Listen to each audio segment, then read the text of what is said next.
Hello అన్నయ్య గారు, కొంచెం ఈ నెలలో ఇబ్బంది అయ్యి కట్టలేకపోయానండి. వచ్చే నెలలో 2 కలిపి కట్టేస్తాను. రే బాలాజీ, అమ్మా, నీ ఉద్యోగ ప్రయత్నాలు ఎక్కడి దాకా వచ్చాయిరా? ఎవరి దగ్గరికి వెళ్ళి పని అడిగినా మినిమం ఎక్స్పీరియన్స్ కావాలంటున్నారు. పోనీ ఏదైనా పార్ట్ టైం జాబ్ అన్నా చెయ్యొచ్చు కదా. ఇంట్లో చాలా ఇబ్బందిగా ఉంది. అమ్మా, ఈ రోజుల్లో డెలివరీ బాయ్గా చేయాలన్నా కంపల్సరీ బైక్ కావాలమ్మా. ఏదైనా సెకండ్ హ్యాండ్ బైక్ అయినా తీసుకోవచ్చు కదరా. సెకండ్ హ్యాండ్ బైక్ అది కొనాలంటే మినిమం 25,000 కావాలి. ఎక్కడున్నా డబ్బులు? ఒక పని చెయ్యి, ఇదిగో ఈ దుద్దులు తీసుకెళ్ళి అమ్మేసి బైక్ తీసుకో. వద్దమ్మా, నాన్న గుర్తుకోనే ఇవి ఒకటే, వాటిని నేను అమ్మలేను. అమ్మొద్దురా, ఎక్కడన్నా తాకట్టు పెట్టి డబ్బు తెచ్చి బైక్ తీసుకో. నువ్వు దేనిలో ఒక దానిలో జాయిన్ అయిన తర్వాత అప్పుడు ఇడిపించి నాకు అమ్మలు నాకు తెచ్చివ్వు, సరేనా? సరే.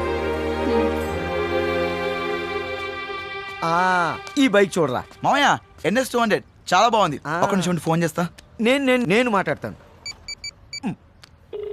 హలో, రవి గారే అండి? అవునండి. అదే OLX లో 50,000 బైక్ 25,000కే పెట్టారు, నిజమేనండి? అవును భయ్యా, నేను సిఆర్పిఎఫ్లో పనిచేస్తున్నాను. నాకు హైదరాబాద్ నుంచి ఢిల్లీకి ట్రాన్స్ఫర్ అయ్యింది. నేను 3 డేస్లో వెళ్ళిపోవాలి. అందుకే బైక్ అర్జెంటుగా అమ్మేయాల్సి వస్తుంది.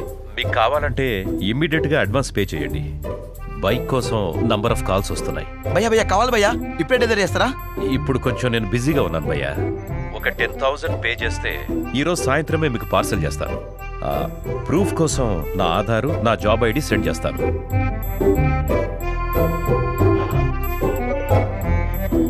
Aadhaar card, job ID proof పంపించాడు రా, జెన్యూన్ పర్సన్ లా ఉన్నాడు. మళ్ళీ మిస్ అయిపోతాము. ముందు డబ్బులు ట్రాన్స్ఫర్ చేసేయి. 10,000 కొట్టే చెప్తా నా నెంబర్కి కుట్టు. ఓకే, కొట్టేసాను మామయ్య.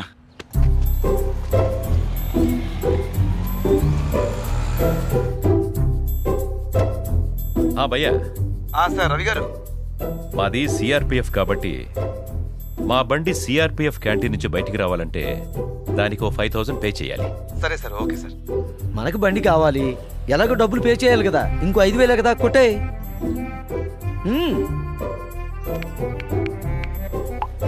కొట్టేసాను మామయ్య. ఇప్పుడు మామయ్య ఒక నిమిషం.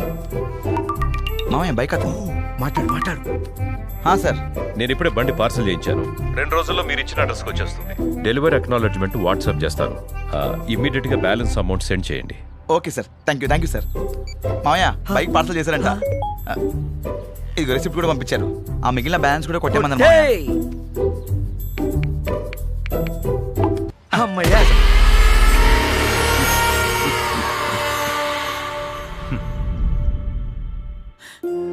ఎంత పని చేసావురా. సిఆర్పిఎఫ్ అధికారని చెప్తే నమ్మానమ్మా. బైక్ పార్సల్ చేస్తారని చెప్పి డబ్బులు మొత్తం కాజేశారు. కష్టపడి రెక్కలు ముక్కలు చేసుకొని సంపాదించిన సొమ్ములంతా ఇలాంటి వాళ్ళు వచ్చి రాబందుల్లా కాజేస్తున్నారు. వదలకూడదు, వాళ్ళని ఊరికే వదలకూడదు. పోలీస్ కంప్లైంట్ ఇవ్వాల్సిందే. రే బాలాజీ, పదరా పోలీస్ స్టేషన్ కి కంప్లైంట్ ఇద్దారా.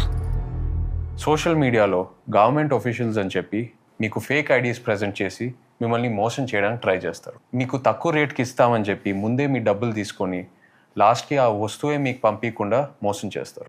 జాగ్రత్తగా ఉండండి. మీకు ఫ్రాడ్స్ అని ఏ మాత్రం డౌట్ వచ్చినా సైబర్ క్రైమ్ నంబర్కి వెంటనే కాల్ చేయండి.